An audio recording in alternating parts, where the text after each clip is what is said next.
कोकणातली फेमस मालवणी पित्तनाशक सोलकढी कशी बनवायची हे आज आपण बघूयात। सर्वात आधी आपण 5 ते 6 कोकमाच्या पाकळ्या वाटीमध्ये कोमट पाण्यात अर्धा तास भिजत ठेवूया, म्हणजे अर्ध्या तासानंतर आपल्याला छान कोकम आगळ तयार मिळेल। एक ओला नारळ फोडून त्याचे तुकडे करून घेतलेले आहेत। यामध्ये आपण मिक्सरच्या भांड्यात मी 2 वाटी ओल्या नारळाचे तुकडे घेतलेले आहेत।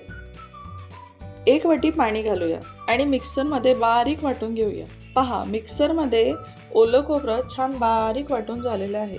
आता यामध्ये अर्धा इंच आल्याचे तुकडे घालू, 2 लसूण पाकळी घालूया, 3 ते 4 हिरव्या मिरचीचे तुकडे घालूया, छोटा अर्धा चमचा भाजलेली जिरे पूड घालूया। आता यामध्ये आपण 3 वाटी पाणी घालू आणि मिक्सरमध्ये छान बारीक वाटून घेऊ। मिक्सरमधून ओल्या नारळाचे तुकडे छान बारीक वाटून झालेले आहेत।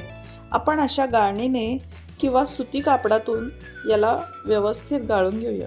ओल्या नारळाचा चव गाळून आपण नारळाचे दूध काढलेलं आहे। 2 वाटी ओल्या नारळाचा काप मिक्सरमधून काढताना आपण 4 वाटी पाण्याचा वापर केलेला आहे। आता या नारळाच्या दुधामध्ये आपण भिजवलेलं कोकम आगळ घालूयात। त्यासाठी आपण कोकमाची भिजवलेली फळं यातून बाहेर काढूया।